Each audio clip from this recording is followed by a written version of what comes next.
What if I told you Amazon's secret to building successful products isn't in only their execution, but in how they plan their products?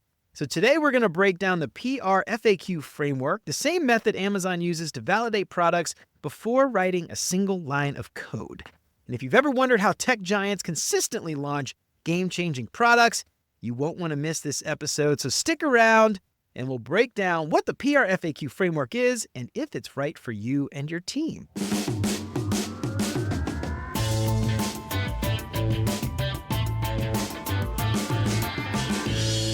What's up, UX fam? How's your mom and them? Welcome to another episode of Beyond UX Design. I'm Jeremy. If you're new here, welcome. I am super stoked to have you. Have you picked up your paperback copy of Beyond UX Design, Master Your Craft Beyond Pixels and Prototypes yet? Unlock the secrets of UX success and learn all the things they didn't teach you in school. Get free shipping on all orders over $30 and use the code LISTENER to get 10% off your entire order. Head on over to beyonduxdesign.com/book to learn more. This week's episode is brought to you by Backlog, a community of designers building their businesses together. If you've been dreaming of escaping the 9-to-5 and building your own business, Backlog is the community for you. Backlog brings together hungry designers turned entrepreneurs, all working to grow their freelance gigs, content, digital products, and design agencies to join a network of like-minded folks sharing tactics, strategies, and systems to help you succeed. Head on over to beyonduxdesign.com/backlog and become part of a community that's building their businesses together. Don't wait. Find your path to independence with Backlog. And if you haven't done it already, please consider subscribing to the show wherever you listen to podcasts. And if you are a regular here and you feel like you're getting something out of the show, I would really appreciate you leaving a 5-star review. That'll help me out so much more than you can imagine. And as always, thanks so much to Chris, Siraquan, Stacy, Radu, Megan, Andrew, John, Mark, Kevin, Jason, Michelle, Marty, Tino, and Adina for all their support. And if you want to join these fine folks and many others and help keep the show independent and ad-free, you'll get exclusive access to the entire video library of episodes, including episodes before they're even released. You can get instant access to video archives right now for as little as $5 a month. And for more information on how you can support the show and help more people find out about what we're doing, make sure to check out beyonduxdesign.com/support. And of course, if you think the show is worth sharing, then I would love it if you told some friends. So the PRFAQ framework, it's something I hadn't heard of until my guest today reached out about his new book. I am so excited to have him on to talk about not just his book, but the PRFAQ framework and how we can use it on our teams to help us make better decisions about the products that we are building. Marcello Calbucci is an entrepreneur, technologist, innovator, and author with over 25 years of experience in the tech industry. He's held key roles at Microsoft and Amazon and has founded and led startups in both Seattle and London. Marcello is the author of the new book, PRFAQ Framework, Adapting Amazon's Innovation Framework to Work for You, a comprehensive guide that breaks down Amazon's powerful PRFAQ method into an accessible playbook for innovators, startups, founders, and product managers. And outside of tech and startups, Marcelo loves to cook elaborate meals for friends. We'll talk more about that later. Run marathons, 8 and counting. That is very impressive. And travel with his wife and kids. Marcelo, welcome to Beyond UX Design. I am so excited to have you on. How's it going? Thank you for having me, Jeremy. I'm looking forward to deliver some awesome content for your listeners. As designers, we often talk about how do we become more strategic thinkers? How do we get that seat at the table? And this method, I think, is a really great way for us to do that. So before we jump into the PRFAQ framework, you've got a very interesting backstory, and I think everybody would love to hear a little bit more about you. So tell us about you. How'd you get into this business? And ultimately, how did you find the PRFAQ framework? And how'd you get to write the book about it? So everything started for me when I was a teenager and I got my first computer. And maybe differently than other teenagers, I really fell in love with programming. So I got hooked into the idea of creating software to help people do small tasks around the house or small business around for the family. So I really liked software. So I got into a computer science college in Brazil. I graduated. Shortly after that, Microsoft went to Brazil to recruit people to bring to the US. And I was one of those. So I ended up in the US, spent 7 years at Microsoft. Most of my time there was working on Bing, the search engine. Then I felt that urge to be more entrepreneurial. I left and I spent 18 years founding startups, working startup studios, both Seattle and London, like you mentioned in the intro. And then Amazon reached out to me and they're like, hey, we have a new project. We think it would be great to lead this project. So I ended up joining Amazon 3 years ago, which is the opposite of a startup, if you will. Amazon at any given time has between 1.5 and 2 million employees around the world. And I joined Amazon, and very, very quickly, first week in the job, I was exposed to this framework, the PRFAQ. They invented 20 years ago. By the way, PRFAQ stands for Press Release and Frequently Asked Questions. We'll talk more about that later. So I was exposed to the framework, and your first reaction to it, this is odd. This is so strange, the way they do things. They have 20 minutes of reading this document in a meeting before anyone saying any word. And then you start the discussions and debates around the topic. And like the first 2, 3, 4 times that you see the document, which has a very specific style and format and way of writing, like you feel this is so strange. Like you can't get your head around it. But then at one point it clicks. You go, oh, wow, this is really powerful because we are discussing the important stuff. We are not debating the details or the things that don't matter. Like we're really focused on the big picture. And as the months went by, I really started enjoying using that format and that style. And then I started to realize this would be very valuable for innovators and product leaders and founders outside of Amazon. So that was always on the back of my mind. And when I left Amazon to start a new company, I paused and I said, what if I read a book about PRFAQ and let the world know about this framework? So that's how the book came to be. As soon as I left Amazon, I sat down, did some research, what it takes to write a book, because I never done it before. And then I did it, wrote a book and published just a couple months ago. Right on. I love it. Yeah, this is such an interesting thing. And I know a lot of people have probably heard about Jeff Bezos's rule. I don't know if it was his rule, but you got to write up a thing, or it was like 5 pages about something, and you have to write these memos, and the meeting can't start until everybody does it, or no one discusses the feature until you've written this thing. So when people are talking about those memos, is this what they're referring to, the PRFAQ? This is something, does every team at Amazon do this, or is this just like a select few people choose to do it, or what is the process at Amazon as it relates to this? Is it mandatory? Yeah, so Amazon has multiple formats. I would say there's maybe 12 or 15 different frameworks that Amazon uses for everything, to discuss new projects like the PRFAQ, but also to discuss customer issues, to discuss the state of the business, to discuss employee promotion, to discuss recruiting. Like each one of those has a memo format. They are usually 6 pages. They're not 5, they're not 7, they're 6 pages. That's a very specific number, 6. Very specific. Yeah, they can be smaller sometimes. There's some frameworks at Amazon that are smaller than that, and that's okay too, but they're never more than 6 pages. And you ask, do people use it? Are they forced to use it? Yes, everyone at Amazon uses it. It's part of the culture. It's a tribal knowledge around Amazon that like every time you want to pitch a new business, not pitch, you want to talk about a new business, a new product, a new idea, a new process, a new policy, a new service, you write a PRFAQ first, right? And then you don't write alone, you write with other people. And then when you're ready, you start reviews with folks about this idea. I love it. Now, you mentioned that there were 12 or 14, I think you said, other frameworks. Was there a reason why you gravitated more towards the press release and FAQ framework versus maybe some of the others? Is it worth maybe explaining the differences between some of these and why this one you think is so valuable versus some of the others? Or maybe there's going to be 12 other books to write a book about each one. But I'm curious, what about the PRFAQ really struck you? Yeah, the PRFAQ is the one that is like forward-looking, right? Is the one that you paint a vision. So because I was a founder for so long, I felt like this is really interesting. Like I could have used that every time I did a new startup or every time I started a new product within another company or make major change to a product. So that's why I gravitated towards that one. It's the vision strategy for something that you're going to build. Got it. All right, so let's dig into it. The PRFAQ, you mentioned before, press release and frequently asked questions. Tell us a little bit more about this. 6 pages, not less, not more, 6. So tell us a little bit about the framework and the template for this and what it is. And then what I'd love to do after that, let's dig in a little bit about who's it for, when would you use it and all that stuff. But first, let's talk a little bit about the actual framework itself. PRFAQ, press release, frequently asked questions. Tell us about it. Absolutely. And I think there was a few elements that we need to talk to your audience as well, because there's a lot of text. And when you talk with designers, there's, wait a second, You're not going to include any wireframes or mocks or screenshots on this. So the answer is no. But basically, the PRFAQ has three components to it, if you will. One is the template, like the document that is 6 pages long. The second one is how you write your sentences and your paragraphs. That's called precise writing. And the third one is how do you write and review and use the PRFAQ to make the decision, right? So it's the method behind the framework.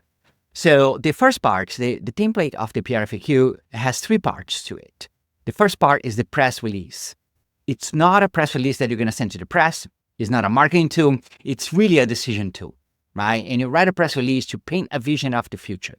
So you write the press release as if the idea that you're trying to create is already here. So you can say, today we are launching XYZ to serve customer W to do A, B, and C. That is part of your press release. So everyone reading knows that we haven't done anything yet, but we're trying to paint a picture of the future. So you're priming everyone who's reading it to say, this is what we're talking about. The second page of the PRFAQ is the customer FAQs.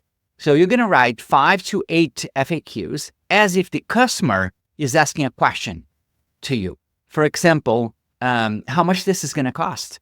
Do I need to import my data? Where do I get started? Things like that. And then you have 4 pages of internal FAQs. And these are the most important ones because they speak directly to the strategy, to the feasibility, to the viability of the business, to research that has been done, to discoveries that have been done, what is assumption, what is fact. So the internal FAQs are going to be questions such as, what problem are we trying to solve? Who is the customer? Is this problem growing or not growing for the customer? How severe it is? How are customers solving this problem today? What is the shortcomings of the existing solutions? Like all those questions are part of the internal FAQs. So that's the template of the PRFAQ. You might have an appendix, right? And I think for your audience, we might talk about this. And in the appendix, you might include a wireframe or two, or maybe a diagram or two. But you really try to avoid that. The reason you try to avoid that, Jeremy, is the minute you put one wireframe or one high-fidelity screenshot, that's what people are going to talk about. Full stop. They're talking about the why we're doing this, what outcome do we want. It's important. They're just going to critique that one screen. So you have to be very careful here because what you're really trying to decide is, should we do this project or not? Not how and what exactly is this project going to have. I love that distinction because that was the first thing that I was thinking about is we often say picture's worth 1,000 words and you can get an idea across with a wireframe, certainly in a certain way that you wouldn't be able to do it if you were explaining it. But just to your point, we often say start with low fidelity because people are going to focus, oh, I don't like that color blue. Oh, have you thought about the spacing and blah, blah, blah. And so that's not the point of this. And I love that because when we think about the work that we do in general as designers and the artifacts that we create, each of those artifacts serves a certain purpose.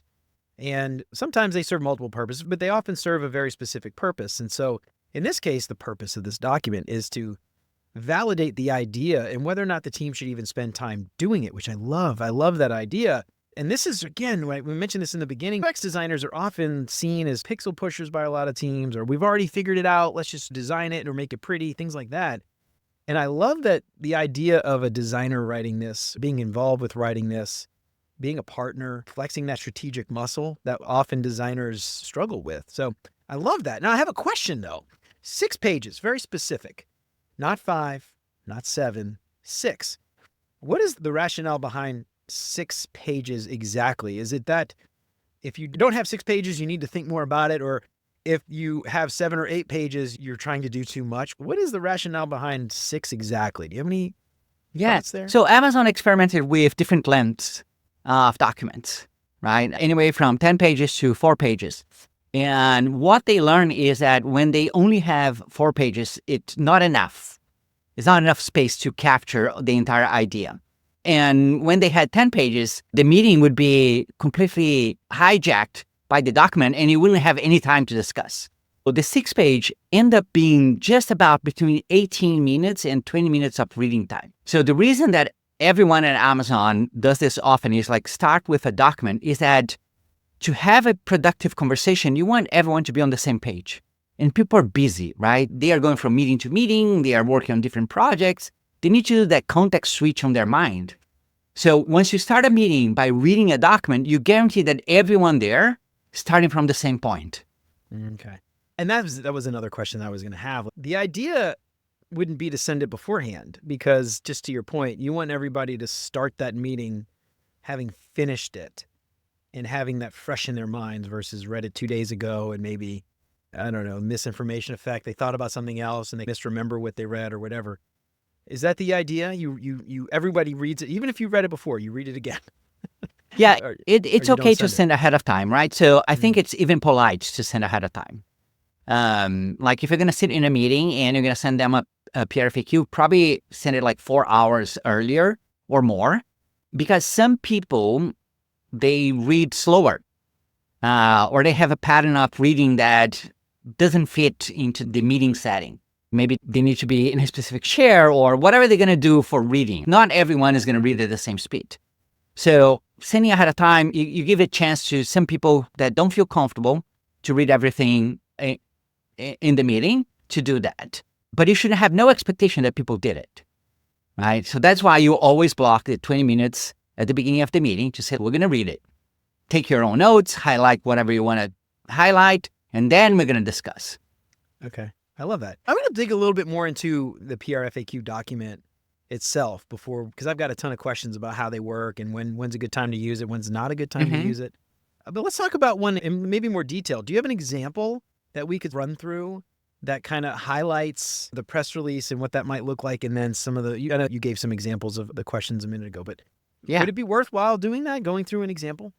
Well, I can talk, it's long, so we can't really go into the details of the examples, but I can say, first of all, people can go to my website and download examples of PRFAQs. Awesome. So Perfect. I wrote several examples. I think that should be the first thing you do, right? Just to get a sense of what we're talking about, what this furniture looks like, right? So start there. That's the important thing. I can give a couple of examples from myself, from a startup, and from Amazon as well. So at Amazon, every time you're going to start a new product, it doesn't matter if it is a team of 5 or 50 people or even 500 people, you're going to write a PRFAQ. And that's the instrument that's going to be used to decide if this is worth pursuing or not. So on my personal case, I wrote a PRFAQ for my own book. And it was a PRFAQ that no one read. But what that did for me is to help me understand who is my customer and what problem are they trying to solve if they buy this book, right? And what is the solutions that I'm proposing in the book? And how are they going to find the book, right? So the PRFAQ helps you find the gaps in your thinking because it's not the template is not very structured like a business model canvas or a lean UX canvas or something like that you fill out these gaps here and great. It's a narrative format, so you write it.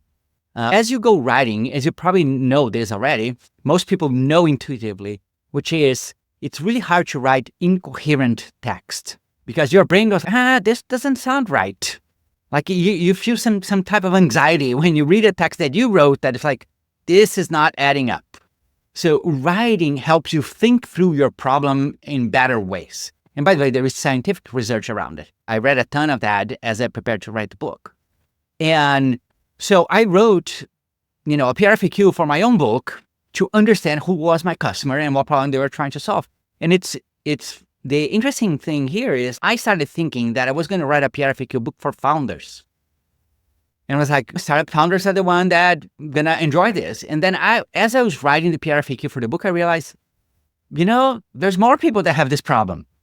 And let me look at that. And then I realized, wait a second, like product managers, designers, innovators, researchers, scientists have this problem of like conveying idea in a very strategic way. So let me take a step back. And what I call my customer now is our innovators. These are my customers. I don't say my customers are like startup founders, are innovators. I don't care if you work at a big company, if you're a small business owner, like if you're a founder, like doesn't matter, right? You're an innovator. You're going to invent something new or change something that already exists.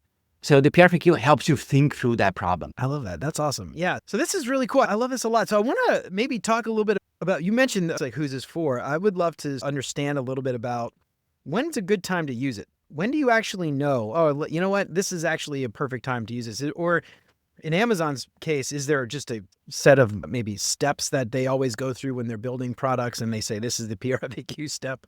Or when would someone use this? Is there any thought there? So I made a few changes from what Amazon does, because Amazon is a very resourceful company, right? They have a lot of money, they have a lot of people, they can do things very differently. So Amazon can spend like a month, 2 months, 3 months working a single PRFAQ.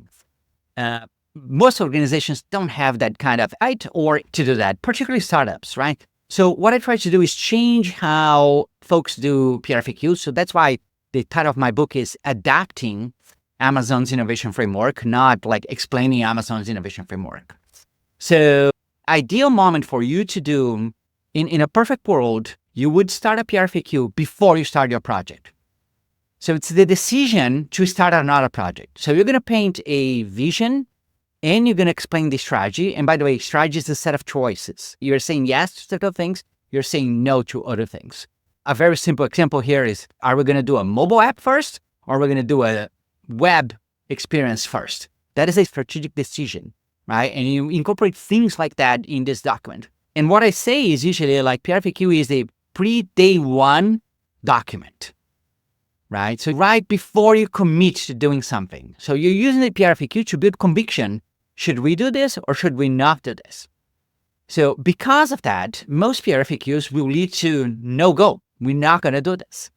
Because as you start discovering, you realize, well, the problem is not as big, or the customers have a very satisfactory solution, or we don't have the resources to do what we thought we could do. So it's totally okay to say, we spend this time, we spend a week or two on the PRFAQ, and like our decision is not to do this, right? But sometimes you have ideas that you go, this sounds right. It fits what we need. It fits the company goals. It fits our resources that we can do. The timeline feels right. So let's go ahead and execute. And then you have times that feels like it is right, but you have other priorities. So basically you have a project that you can start, but you put on the back burner for 3 months, 6 months, 12 months. Okay. Now it's interesting because you mentioned kicking off a project, I assume from scratch. What I was thinking when we were initially talking about this was even like, I was almost thinking about features. Like we've got a feature, we're thinking about launching, we have a way to do a thing, we want to launch a team space or projects or whatever it is, and we're trying to understand that. Do you think that makes sense to do that from a feature, or are we talking just straight up 0 to 1, we've got nothing? Does it make sense to about it in terms of feature sets? What are your thoughts? Yes, absolutely. Yes. So what I say is PRFAQs are good for business, a product, a program, a policy, a process, a service, either if you're creating one or changing one. And features for me falls into the category of changing something that already exists in a product. However, you have to think about the overhead, right? It takes a week or two to write a PRFAQ. So if you're doing a feature that it has a small impact on the business, it might even, of course, it is to enhance the product, but it's going to have a small impact over the long term. And it's going to take a week to do that. Probably not worth doing a PRFAQ because the overhead is too high. But if it is a feature, even if it is a small one that could have catastrophic impact or extreme impact to the business, then you probably want to write a PRFAQ so everyone can collaborate and provide their point of view on the document. So one thing we didn't talk about is how do you write a PRFAQ, really? Because you have an author, like the person who's like putting words to paper, right? But this person is not doing this alone. So they're going to go out there and get the input from other people to collaborate on that. And you do that through review sessions. So they write the first draft of the PRFAQ. It doesn't matter if it's not great. It doesn't matter if it has a lot of gaps. And then they sit with different functions or different teams. It could be like, hey, I'm going to sit with the engineering team first, and then the design team, and then the product team, and the legal team, the marketing, the sales, the finance, compliance. And I'm going to get their perspective, like they are looking at this object from different angles and telling, this is good, this is dangerous, this is not going to work, have you considered that? And this person goes back and incorporate that into the document. So what that does is everyone is part of the creation here. I love that. All right. Well, let me ask you this. Do you have a thought on, is there, well, let me step back. How do you determine who the author should be for this? Because there's one main author, it sounds, and then I've got a team of people that kind of help me give input. Is there a way to determine who is it the person who has the idea, or is there someone else that should be designated the author? How do you generally advise people to do that? Yeah, it should be the person who's going to be leading the execution of this. It doesn't have to be like a director or a VP, but it is the person that's going to be like the accountable person, right? That's going to be like, I'm going to make this happen if this gets approved. What it shouldn't be is a person that writes a PRFAQ and then hands it off to another team to execute, right? Like the team that executes should be the one that wrote it. I love that. We talked about the right time to use it. You mentioned a couple examples of maybe not the right time to use it, but I'm curious, any other thoughts about not the right time to use it? You mentioned a small feature doesn't have a lot of impact, or another time. What are your thoughts there? Yeah, so, because it has the press release on it, some people get confused that you should use this just before you launch a product. That's too late, right? This is not a marketing tool. This is really an early stage vision and strategy tool. You can use halfway through a project if you realize that, you know what, we are not aligned. People are like moving in different directions. We are having a ton of meeting, a ton of friction. There's frustration happening. Take a step back and say, like, let's write a PRFAQ and bring this together so we can all agree that this is what we're doing. This is who we are serving. This is the problem that we're addressing. So you can do that halfway through the project if you start seeing a lot of misalignment and miscommunication. But late in the project is not as useful anymore. Mm-hmm. Okay. Yeah, I love that. And so what I like to think about too, you mentioned the size and the scope and that kind of plays into it. One question that I like to ask a lot is, what if we're wrong? What happens? And I think that's a really great way. You mentioned before, it has catastrophic impacts to the business or whatever. And this is something that I think is worth asking quite often about. How much research should we do? Should we do research at all? Is it worth doing 6 months of discovery or versus not? And the question is, what if we're wrong? If we ship this and it isn't right, is it, like you said, catastrophic to the business, or is it a tiny little blip and it doesn't really make a huge impact? That's why I'm curious where your thoughts are there. Do you have anything to add to that? Because that's a question I like to ask about just all kinds of stuff, but it seems like it applies here. The PRFAQ is not going to prevent mistakes, but it's going to reduce the likelihood they happen, right? So what you're doing is you get informed about important aspects of the business that you might forget, right? It's just like a small oversight early on, but it comes back to bite you later. I don't think PRFAQ is going to guarantee success, but it does move you. It helps minimize failure. That's what it does, right? And you can write a PRFAQ, go and execute the project, and then as you are executing, even before you succeed or fail, you realize some major thing happened, right? A major discovery about the customer, a competitor launched something, the API that you were going to use doesn't have the data that you thought it had. The research came back with some things that weren't incorporated early on, but the project already started. That is the time to pause and say, we probably need a new strategy, right? And then you rewrite the PRFAQ with a new strategy. So you refresh and say, this is what we're doing. What you're not going to do is change strategies back and forth throughout executing the project, because then you're definitely going to get a product that does not address something that people agree on. But once you launch, you still have to do a lot of things to make sure that you're successful. So what I say, there is phases on your business that are going to write different versions of PRFAQ, right? Are you testing the hypothesis about the problem? Are you testing a hypothesis about the solution? Are you testing a hypothesis about scaling and efficiency of the product? Are you testing a hypothesis about improving the business outcomes and revenue, right? All that stuff. So as you go through your business and it matures, you use different styles of PRFAQs. Yeah, I love that. That's interesting. So in the book, do you dig into those little areas? We don't need to give away everything here, but I can't remember exactly the word you used, but the different styles, I think is what you said. Do we dig into that? Is that worth digging into now? Yeah, I talk a bit, right? So if you have a product that has been around for 5 years and you're probably applying optimization, you have product market fit, it's working, right? So you might be adding more features, but very likely as well, you're trying to optimize certain things, retention, engagement, some key metrics that drive business revenue. So it's a very different style of PRFAQ than one that is, we don't even know if customers have this problem. Like we're just starting like a brand new startup here or a brand new product within a big company. Then the FAQs you're writing would be very different, right? Would our current customers find this useful? Would our current customers willing to pay more for it, or things like that? That's interesting. I like that a lot. I'm curious, in your experience, I would love to talk a little bit about some of your personal experience using the PRFAQ. Would you be able to speak to a time when the PRFAQ kind of saved the day and kept you from making the wrong decision, or maybe even had you think about something in a new way that then allowed you to pivot and ultimately become a success? Do you have any anecdotes or anything that you could share? I'm curious what your personal exptions have been. Obviously, it's Yeah, been I think impactful. it's really hard to talk to that because you're always speaking in hindsight, right? And you're looking back and say, yeah, it helped me because we identified this element that we weren't thinking about. So in general, I like to think the PRFAQ helps you. It's almost like a checklist. It's not a checklist because you write a narrative. But as you're writing this narrative, you're checking things in your brain that's like, oh yeah, we need to think about that. We need to think about this. We need to think about this other thing.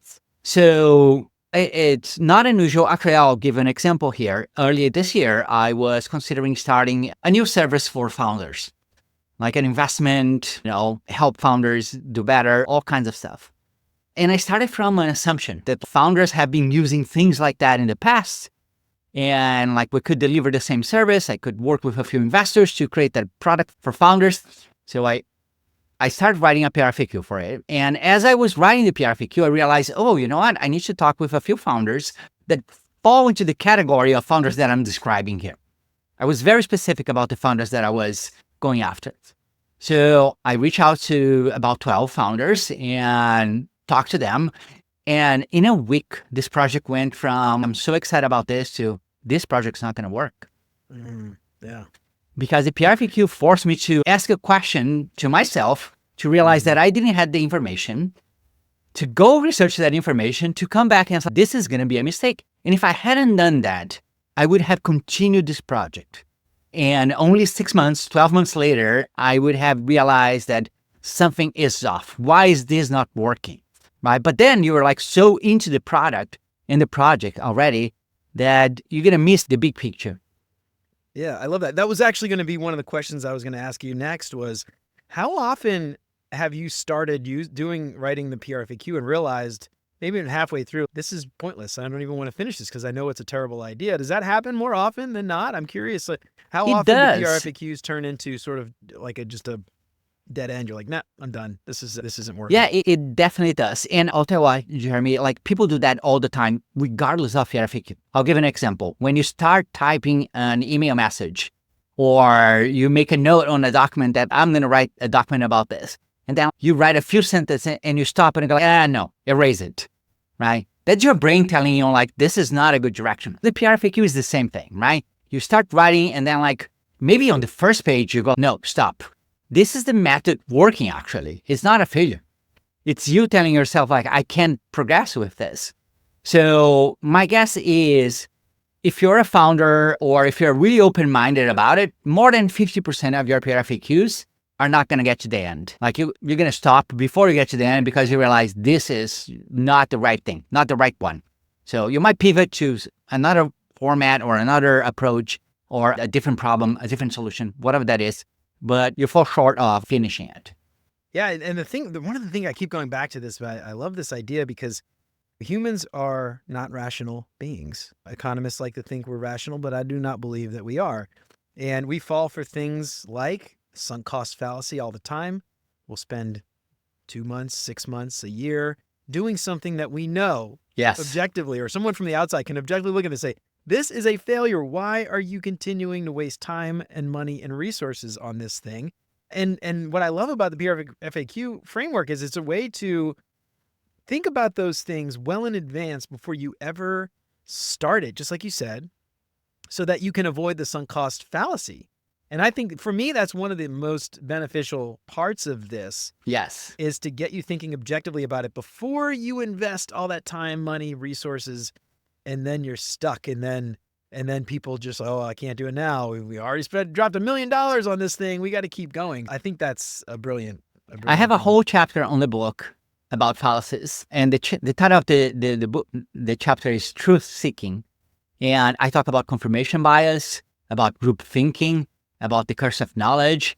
Everything that goes like that, if you don't pay attention to it, you're just going to keep going and not question yourself of the validity of the idea. The PRFAQ helps with that naturally because it's part of the process of writing.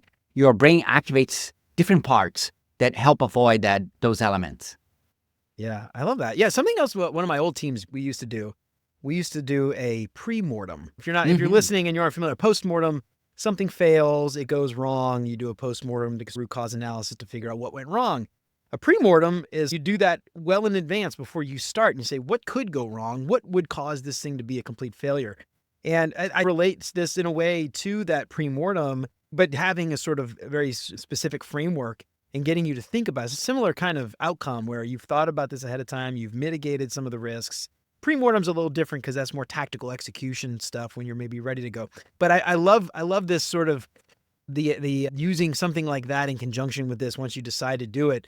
Thinking about these things well in advance before you start designing anything, before you start writing a single line of code, before you even get budget for it. Yes. And this is just such a profound thing. I don't know. I keep saying that. I know I'm like gushing over this idea, but it's just such a wonderful, helpful thing that I think everybody's going to benefit from learning this method. So I think that's awesome. Yeah, I love the idea of calling it a pre-mortem for strategy or vision. Yeah. I love that. Yeah, you could use that. Go ahead, coin it. It's yours. I'll let you have it.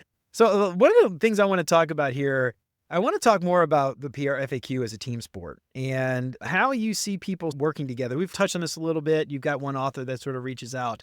But I'm curious, when you think about the concept of pre-mortem, a lot of people listening, they're designers. You mentioned the people authoring this are probably going to be more maybe the product owners or product managers, people who are owning the execution. But I'm curious, is there a space, do you think, for designers to get involved? And where do you see UX professionals, designers, product designers, whatever you want to call them, getting involved with this process if they're not the authors themselves? Yeah, absolutely. There is some PRFAQs that are not going to have designers involved because they might be a PRFAQ about replacing a vendor, for example, an IT vendor. Like that's not necessarily going to have designer. But if there is like a consumer component or an end user component, then you definitely need to have designers involved. And I think designers are going to get involved in multiple ways. One is discovery and research, right? That is the early on to really understand, like you want a designer at the table when you're doing discovery to understand, does this problem exist? What exactly is this problem? Designers have a different eye to observe what people say and capture that information in UX research documents, right? So I think that's very important. The other thing is the PRFAQ has both a problem section, right? Like the state of the market, which are facts. Like this problem exists, this many people have this problem, this is the solutions that exist in the market. This is all facts. You shouldn't be, writing opinions about it, right? But then you have the solution section, like how we're going to build this, what are the strategy, like how we're going to go to market. That's what I call like the opinion section and assumptions, right? And between here and here, there is an ideation in the middle.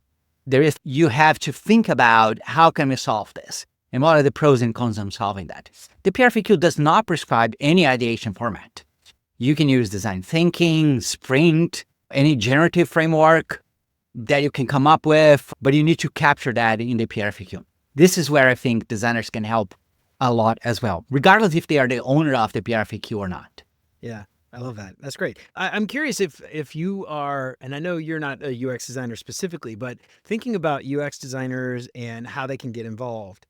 You mentioned research, you mentioned maybe an appendix with some designs or maybe even like designs just to think through it. I'm curious, where are some, like, if a designer catches wind that this type of thing isn't happening, because this is often a critique of the larger software team, designers, they don't get the seat at the table like they want more, a bigger hand in decision making and there's a quote unquote seat at the table. If they don't see this happening, are there ways that designers can maybe push to get involved and maybe offer to help? Or maybe even if a designer can, and this is something that maybe this is the way I want to ask this question. For a designer, let's say they see a thing going down, they aren't really happy with it. Would you recommend like a designer putting something like this together as a means of helping to solve the larger problem, even if the larger team didn't necessarily ask for it? Or do you think that's a mistake? What do you think? How would you approach That's an that? interesting question. I don't know if I have an answer that I can say take that to the bank, right? But I would say it depends very much on the culture of the organization. Let's start there, right? In some organizations, a designer might propose that, like, how about we write a PRFAQ or another document, if you prefer to write another document that is not a PRFAQ, that's okay too, that talk about value for the customer and value for the business. That's the language that should be part of every project. Like, why are we doing this? What outcome are we seeking for the business? And what outcome are we seeking for the customer? We always need to elevate the conversation to that level. I love that. Yeah, and that's often the discourse in the zeitgeist today is designers need to learn the business, learn to talk about the business the same way the CEO does, or designers need to think like a CEO and things like that, which is again where I think this is such a valuable thing. We're not even designing anything in pixels. Obviously, we're designing thoughts and we're designing strategies, but we're not designing pixels. And one of the things I was thinking, and the reason why I asked this question, this thought came across the other day at work. We were working on something and there was a disagreement or there was a lack of understanding or whatever it was. And I was thinking to myself, I would think the team could benefit from this sort of document. And I didn't start it, I didn't do it, but now that we're having this conversation, I think I'm going to go and spend the time to actually do it. But it was one of those things where I wouldn't be the owner, I wouldn't be the person in charge of the execution, but I do believe that it's a conversation starter at the very least. And that's something where I think even if the PRFAQ framework's not adopted, for me at least, I think it's a conversation starter. It's a way to get the team thinking. It's a way to get them talking. Even if you're completely wrong, it starts a conversation and gets people saying, well, let me tell you how it's wrong. Well, this is why that isn't right. Here's what's actually happening. And maybe it changes your mind in a way too, but it's just a really great way, I think, for a conversation starter. That's the reason why I asked that question. I could just see that even that on its own being valuable, that little conversation starter piece. I say this, the PRFAQ has three superpowers. It gives, a team three superpowers. They are think critically, because writing is a process of thinking. The second one is to articulate an idea. And the third one is to inspire people. And the articulate an idea is probably the most valuable one. And I say that because as you write, you learn how to tell a story about a new product, a feature, a business, whatever, that is very compelling, right? And engages people in conversation. And it doesn't go into the weeds of which cloud provider we're going to use, which button color we're going to use, or which design pattern we're going to use, right? It's a different conversation, right? It really keeps you in that realm of, we're doing this because this is good for the customer, and this is going to be the impact for the business. So I've been lucky. I worked with some amazing designers in the past who were very strategic in the way they approach problems. And what often happens, what I observe is like the designers that are not as strong, they do not understand engagement, retention, customer acquisition, and the key metrics. And so they present ideas, but they don't articulate how this idea is actually going to translate into something that is better for the customer or better for the business, right? And it needs to be both. You can't just say, yes, we're going to give this for free to customers, but then we're going to bankrupt the business. So you have to know how to balance that. And I'm not the one that's going to teach designers how to do that, but the PRFAQ does help you think and articulate better those stories. Yeah, I love that. And this is, again, one of the reasons I love this too. Designers are often told on social media, you go scroll through LinkedIn, the first post you're going to find is going to be something about designers should think like a CEO. I see it all the time. And it's such a nebulous concept. And when you tell a designer who has not had an MBA, who's never thought like a CEO before, they have no idea what that means. They don't understand how to think like a CEO because that advice is just very shallow. But thinking about this framework, I think, is a really great way for designers to flex that muscle and practice that skill, share it with the team and say, you missed this, you missed that, you missed this other thing, or this assumption is incorrect, or whatever it is. And it's a really great way for you to understand your business, not just thinking like a CEO, but thinking like your CEO, thinking like your executive team that cares about your very specific business. Because businesses and CEOs and executives are not monoliths. They all have different opinions. They all have different thoughts. They all have different ways of working. They all have different contexts.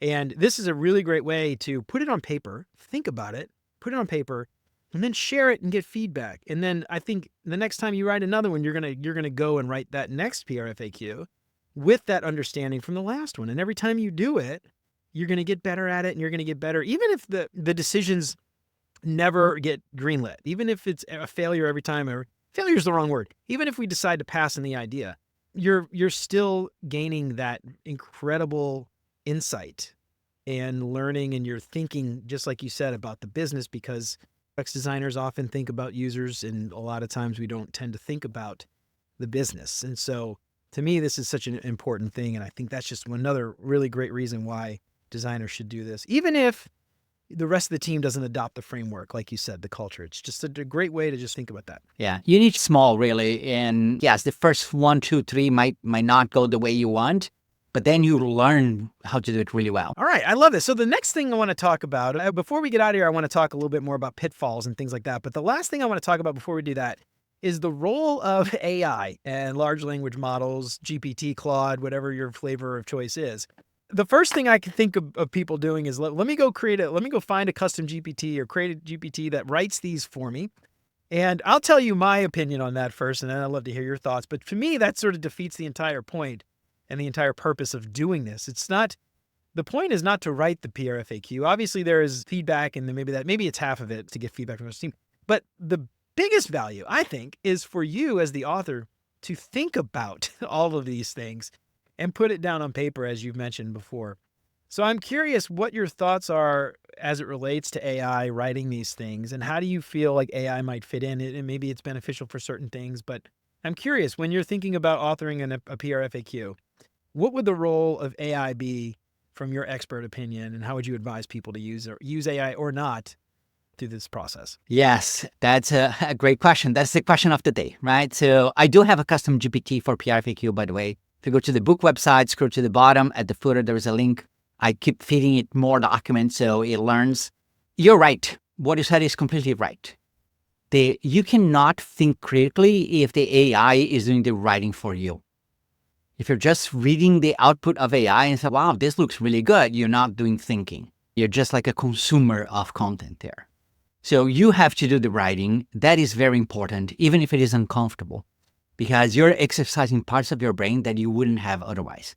But there are two other use cases that I think AI are very good for. The number one is to help you with research or brainstorming ideas, right? So AI is really good at, give me the pros and cons of this, or like, where can I find information about that? Or, what are 7 solutions for this problem? And you look at that, and most of the time when I look at that, I'm like, this is not good. You discard. But get your brain going on the right track. Then you do the writing, which is the middle part. And the other part that AI is really good at, that very few people use it, is critiquing your work. And that's very interesting. Like, you can go to AI, upload a PRFAQ, and ask, critique this document. Provide feedback this document. Or just a paragraph. It doesn't even have to be the entire document. Only this paragraph, what do you think? Like, one of the FAQs, like what problem we're trying to solve, you answer it, give to AI, and comment on this. What it does is a superb job of finding small things that you missed, right? One of those that I found very useful is this concept that you use here is not very clear. And I read it again, and I'm like, oh, it's true. It's not very clear. I'm using like something that was on my brain, and like I really understood really well. But I explain how it connects A to C. Like I skip B, right? And AI is really good at catching that kind of stuff for you. So it provides you some feedback, almost like an editor, like leading your text and providing you with this information. So I think that's a very useful way to use AI. I love that. Yeah, that's actually I wasn't even thinking about having it critique. The first thing I thought of was going and having AI write this for you. But that's a really great way to think about that. And I love that. That's great. I love that a lot. Yeah. And you said you had a GPT. Is that GPT meant to critique? Is it meant to write, or is it meant to help you write if you maybe write in the first one just as a guide? Or what is that GPT? How do you expect people to use that? It's optimized for critiquing and to help you early on with understanding what you need to have on your PRFAQ. So that's the kind of information that I'm feeding into it. I'm sure you can strong arm it to write for you, but I strongly advise you, like, you really do want to do the writing. Yeah, that's where my head went at first too, is the whole value of this is the writing part, it's the thinking part. Having it write it for you seems to defeat the entire purpose of it. So I love that. All right, so the last thing I want to talk about before we get out of here, let's talk a little bit about pitfalls and tips for people. So things you might have seen people do or things you think people should try to do, tips and pitfalls. What do you got? Any thoughts? Yeah, I think the number one mistake that I see people making with PRFAQ is that they think it's a plan. So they include like feature list and detailed roadmap and list of activities and everything that someone needs to do. It's not a plan. It's what you do before a plan, right? So often I say like the PRFAQ give you permission to start on a plan. So don't think of it as I need to include all the tactical information on the PRFAQ. That's the wrong thing. And that's why you should avoid like wireframes and screens and diagrams, because that is like part of the execution plan. And you don't want that on a PRFAQ. The second thing is people sometimes write the PRFAQ and they're too much on the side of storytelling or too much on the side of data. And if you have someone that is like very analytical, they're going to write like about all the numbers and the customers and the research that they've done, but they don't connect with the customer and the story and that element that really make people inspired to work on it. And then you have the other side, which are people that are really good at story, but no data, right? And you're like, how can we make decisions if you have no data? Try to find the sweet spot, which is what I call precise writing. I have a chapter on the book about this as well, where you have data, but you will also tell the story of the impact of the problem, of the market, of the situation. So is the right balance between story and data. I love it. All right. Yeah, that's great. The thing is one of those things where, to me at least, it seems like just trial and error. Just try it for yourself. Give it a start. See how it goes. And then the next time you do it, change it up. Maybe if it didn't work, if something wasn't exactly right, do it better next time or do it differently next time. I see this as like an evolution for you personally. And I don't know how you feel about this, but I would imagine there's parts of the framework that may apply to you and some things might work for you and your team, but other teams maybe not. And take the book, take the framework and apply it how you think works for you. You mentioned you applied this or thought about a framework as it relates to Amazon, but it's not exactly how Amazon does it. There's probably some things that you could take away, some things that might work for you, might not. So anyway, I don't know. Give the book a read. I think it's well worth the time, and I think you might benefit greatly from it. And I am excited to try it personally. So I love that. All right. So Marcello, we are almost out of time. We've had you for a while now. I've got a few questions I like to ask all my guests to help our listeners get to know our guests a little bit better. But before we do that, why don't you let everybody know where they can find you and give yourself a plug, let everybody know where they can find the book and all that stuff. Yeah, the book website has lots of resources for everyone and can find all my contact information there. To get to the book website, the easiest one is go to Google and search for PRFAQ book. It's going to be the result number one, and you can find everything there. All right, sounds good. And we'll include all that stuff in the show notes, so you can check that out at beyonduxdesign.com or wherever you get your podcasts. All right, so like I said, Marcello, we got a few questions I like to ask all our listeners to help I got a few questions we'd like to ask all our guests to help our listeners get to know our guests a little bit better.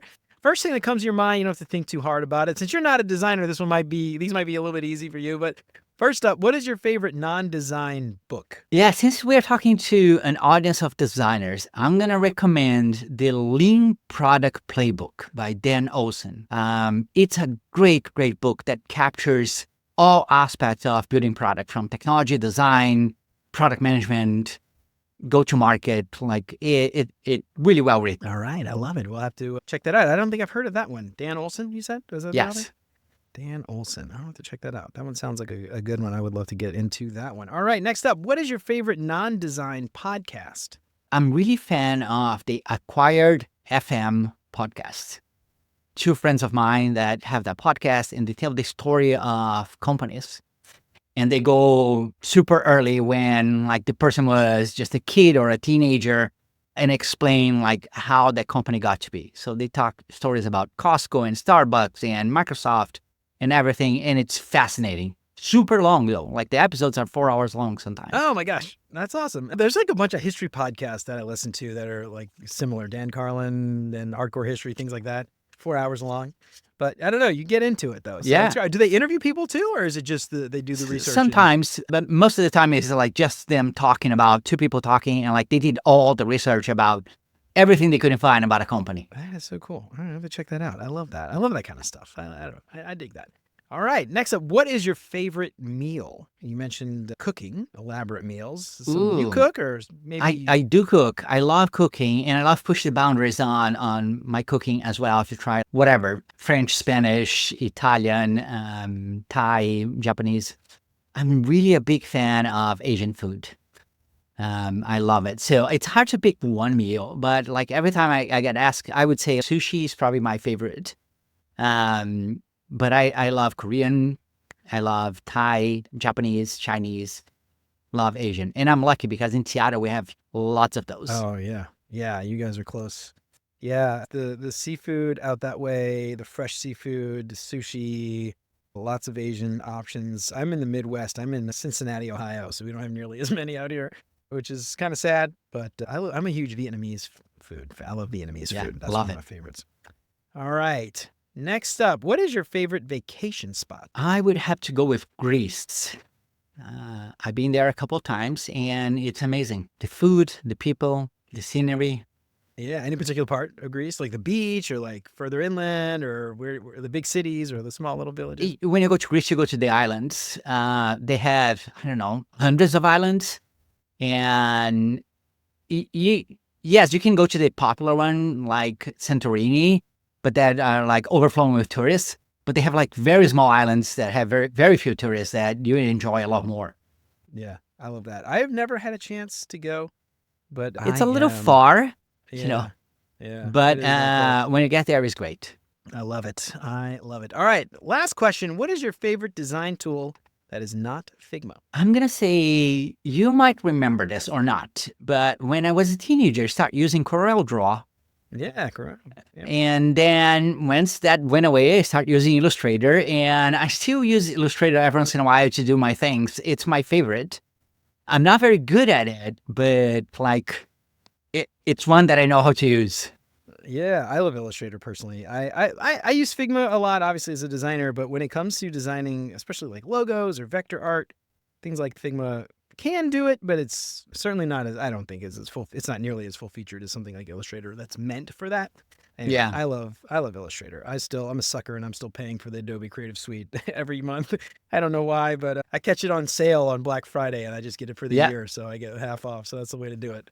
All right, Marcelo, that's it. That's all we've got today. Thank you so much for coming on. I really appreciate it. Before we get out of here, one more time, where can people find the book before we get out of here? Yeah, just go to Google and search for PRFAQ book, any of the book website. All right, awesome. And we will include all of that in the show notes at beyonduxdesign.com. Marcello, thank you so much for coming on. I really appreciate it. Thank you.